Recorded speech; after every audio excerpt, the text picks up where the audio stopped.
Hey guys, welcome back to my channel. My name is Ira Hussein and I am your teenage teacher. In today's video, I am not going to be giving you practice questions on the MAP, but I'm giving you tips and tricks on test practice and studying so you can ace your MAP and all the other tests that you take in school. Alright, let's get straight into this video. The first tip is active recall. Now, what is active recall? Active recall is a learning technique where you test yourself by retrieving information from memory rather than simply reviewing it. How will this help us? Instead of passively reviewing notes or textbooks, active recall forces your brain to retrieve information. This strengthens neural connections and improves memory retention. Here are some examples of using active recall. After reading a chapter on photosynthesis, close the book and write down everything you remember about the process. Then compare your notes to the textbook and see what you missed. Repeat this process again in a day or two. This will strengthen your memory on the topic that you were learning and will, give you a little bit of some practice before you take the real test. All right, tip number 2, teach what you learn.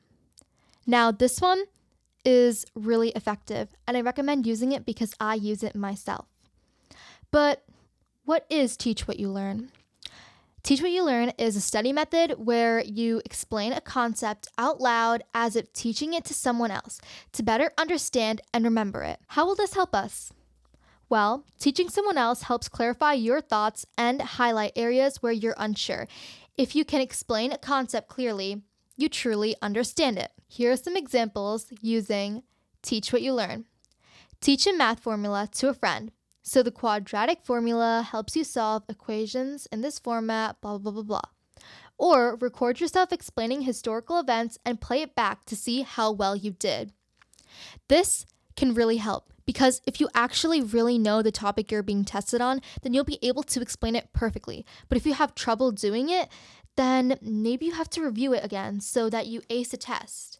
This doesn't just, help with school and studying, but this could also help you if you're playing an instrument or maybe if you're trying to learn a certain move in a certain sport. All right, tip number 3, create a study schedule. Now, what is a study schedule?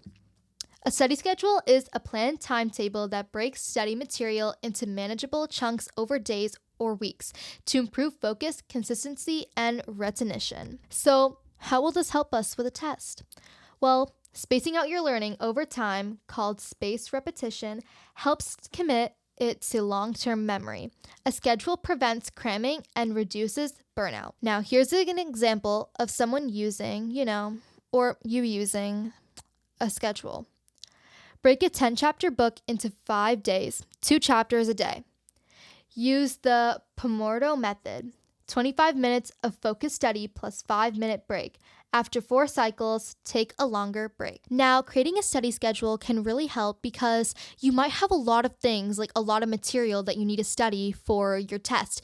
Maybe it's a unit test and you've had 10 different lessons in the unit. So dedicate every single day to come to the test of, practicing and learning each lesson. So let's say I have a month before maybe my final and I had 12 units in total and a month has 24 days. So maybe I could, cover 2 units in one day, or maybe I could do something where I cover maybe 4 units in 6 days. Just split up the time, split up the work. It makes it much more easier because doing it all in one day or doing it all the day before the test never works well. All right, tip number 4, use mnemonics and visual aids. Now, what is mnemonics and visual aids? Memory tools like acronyms, rhymes, or images, and visual formats like mind maps or diagrams used to make complex information easier to remember. How will this help us with a test? Well, mnemonics and visuals help simplify and memorize difficult information using associations, images, or catchy phrases. Here's an example of mnemonics and visual aids being used. Mnemonic for remembering the planets. My very educated mother just served us nachos. Mercury, my. Venus, very. Earth, educated. Mars, mother. Jupiter, just. Saturn, served. And Uranus, us. And finally, Neptune, nachos. Another way is mind map for a topic like the cause of World War I, with branches for each main cause. So some people like to learn with just words on a paper and words on a screen or a projector, but other people like to learn with maybe catchphrases or acronyms and stuff like "my very educated mother just served us nachos," or "never enter stinky washrooms" for north, south, east, and west. And some people also like to learn visually with images, like maybe a picture or maybe like some, some tree with like branches of the different stuff that you learned. And people all work differently. Some people don't like to learn visually, and it's okay, but this really helps a lot of people learning visually. All right. Tip number 5, our last tip. Simulate the test environment. What is simulating a test environment? What even is a test environment?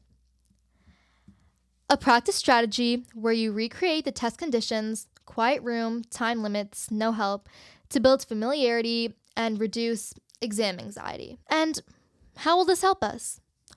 Well, practicing under exam-like conditions trains your brain to perform under pressure. It helps with time management and reduces anxiety. Here's an example using time management and test environment. Print out a past exam paper, sit in a quiet room, and time yourself as if it's the real test. No phone, no notes, no interruptions. Now, this can really help because usually exams are 45 minutes and you don't know if you can actually take, the test that you're taking in 45 minutes. So you want to time yourself and see how far you can get in the test so you know what to change next time if you don't get far, or you know what to do if you do. All right. That's the end of my video. I hope these test practice tips and tricks helped you a lot.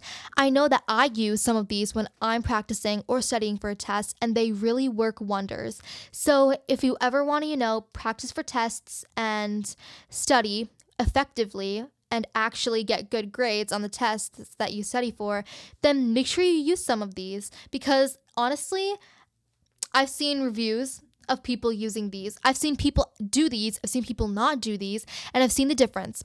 I've seen a person that maybe, doesn't simulate the test environment, and that person maybe does well on the test, but skips a couple of questions because, they ran out of time and they couldn't finish it.